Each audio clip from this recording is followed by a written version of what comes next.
বাহ এই তো কাছে এসে পড়ে গেছি মারতে গিয়ে। এই বাবা ছাল উঠে গেছে দোকানে।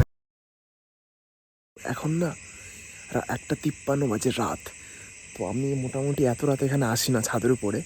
আর তোমরা যে ভিডিওটা এখন দেখতে পাচ্ছ, তো এটাই আমি এখানে বসে আপলোড করলাম। আসলে নেটওয়ার্কের প্রচণ্ড ইস্যু হয় তো, আর প্রচণ্ড ভয়ও লাগছে, কারণ চারিপাশ দিয়ে কুকুর ডাকছে, আর আস্তে আস্তে কথা বলছি না, লোক সব ঘুমিয়েছে তো। আর বাবা জানলে বকবে।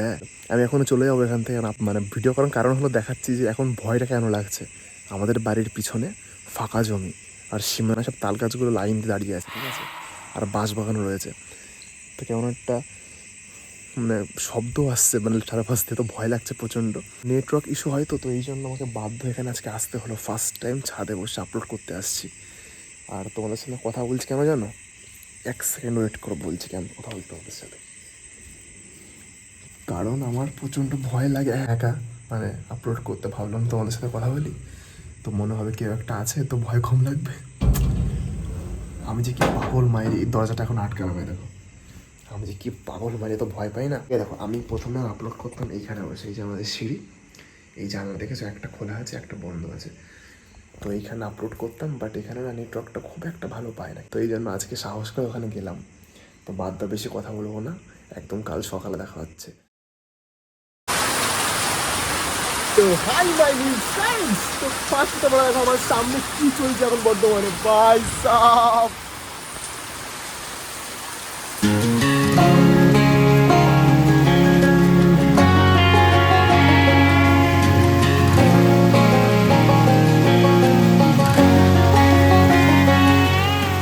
আমাদের পুকুর পুরো ভরে গেছে জলে। তো যেই একটু বৃষ্টি কমেছে, তো ভাবলাম ফুটবল নিয়ে এসে আমি আর ভাই ভাবলাম ছাদে বসে একটু খেলা করি। বাট দেখবে আমাদের নজরে কি আসলো। এই দেখো আমাদের সামনের পেয়ারা গাছের মধ্যে ওই যে একটা পেয়ারা গেছে পেকে। আর আমাদের পেয়ারা গাছের একটা দোষ শুনবে। দোষটা হলো, যদি পেয়ারা যায় পেকে, না পারলে পোকা ধরে যায়, মানে পুরোপুরি পাকতেই পারে না। বুঝতে হবে। এ ভাই দেখ না, ওই তোর সিঁড়ির ওখানে না কাঠি আছে, একটা পেয়ারা পড়বো জানিয়ে ওইখানে রাখা আছে, সিঁড়ির ওখানে রাখা আছে। সাবধানে আজ পড়ে যাবি কিন্তু আবার। এই দিল ছাতির এখানটাকে, ছাতিটা আস্তে রাখতে হয়, নতুন ছাতি। তোর থেকে বেশি ভালোবাসি এটাকে আমি, জানিস। হ্যাঁ নে নে নে, আমার অনেক হয়েছে, চল। তুই সর তুই সর তুই সর, পড়ে যাবি, পড়ে গেলে। সর সর সর। তোকে এবার মা বেশি ভালোবাসে, পড়ে গেলে আমার কথা ভুলে যাবে। চলো দেখি পারতে পারি কিনা। এক হাত দিয়ে ভিডিও করি, এক হাত দিয়ে পারি। মনে হয় নিচে পড়ে যাবে, মনে হয় নিচে পড়ে যাবে। এই তো কাছে এসছে। দেখি পারতে পারি কিনা। স্লিপ কাটেনি, ভাগ্য ভালো ভাই। বেলা খেয়েও নিয়েছে, মানে মাকে দেখাবো, মা আমাদের কাছে নতুন পেয়ারা হয়েছে, তা না খেয়ে নিয়েছিস, তাই তো? খাচ্ছে কি দেখাতে ভাই, দে ভাই, দে আমি একটু খাই, দে না, দে আমি একটু খাই। দেখো দেখো কি করে দেখেছে, দেখো মানে ইঁদুরও হয়ে থেকে ভালো করে খায়। তুই খা না, তুই খা। ও আবার বলেছে বলে নিও নিবি। এই দেখো এতটা ডিস্টেন্সে ছিল, এখানে শুয়ে পড়ে পারতে হয়েছে। চ খেলি ফুটবল। এইখানে আমাদের গার্ড কম, তো এই পাশে আবার উঁচু আছে, এই পাশটা গার্ড কম। এখানে আবার সামনে ঠিক করেছে আমরা কিছু একটা লাগাবো, তো এই জন্য, নাহলে ফুটবলটা পড়ে যায় এখানে মারলে, জানো। চল রেডি, তোর মুখে মতো মারবো, দেখ আমি এবার। দিলি মানে সত্যি। চল ছোড়, এবার তুই মার, তুই মার, তুই মার।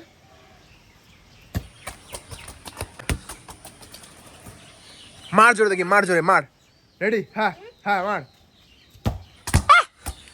বাবারে, সরি আমার ভুলে গেছে। আপনার কাছে জোর আছে মহাসাহেব।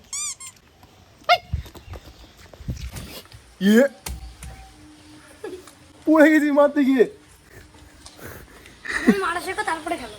সূর্য মামা ওঠার পর, ও না না, শুধু ওখানেই পাকিনি। এই দেখো এখানে একটা পেকেছে, তারপরে ওই দেখো আর একটা এখানে পাকা। এটা তো মনে পাকা ধরে গেছে এক সাইডে।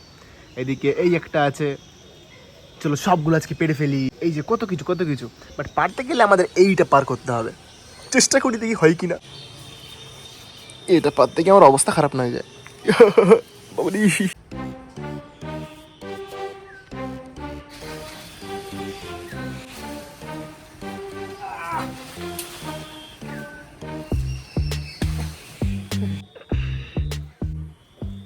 দেখো আর একটা পেয়ারাকে মানে খাচ্ছে পোকারা। এই দুটো বেশ ভালো ভালো পেয়েছে, দেখো টুকটুকি পেয়ারা।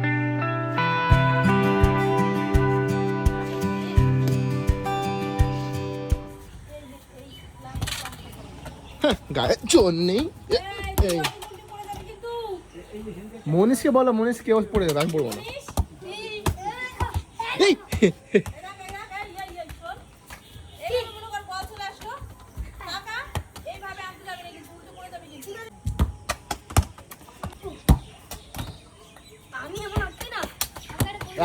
একটা তোকে জোরে মারবো, ওকে ওকে জোরে মারবো, হ্যাঁ। এই, বাহ, একটু বাড়ি পড়ে যেত। তুই মার দেখি, তুই একটু জোরে মার দেখি, চল চল চল, হবে, রেডি গো।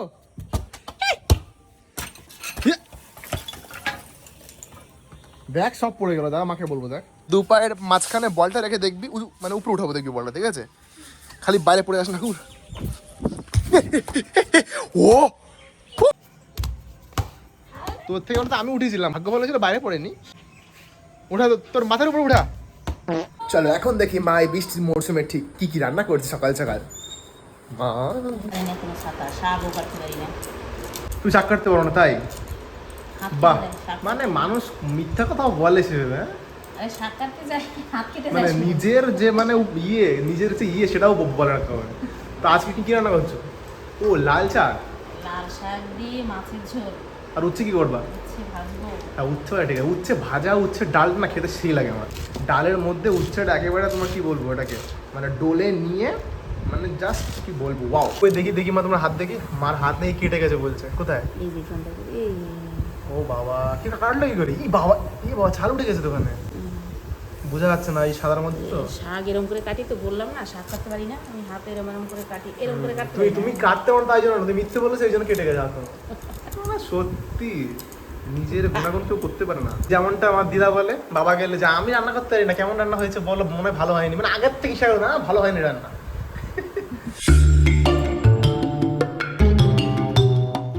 তো এখন আমি বসবো ভাইকে নিয়ে বই পড়াতে। আসলে কয়েকদিন ধরে ও বই পড়ছে না, সারাদিন শুধু আমার সাথে খেলে বেড়াচ্ছে।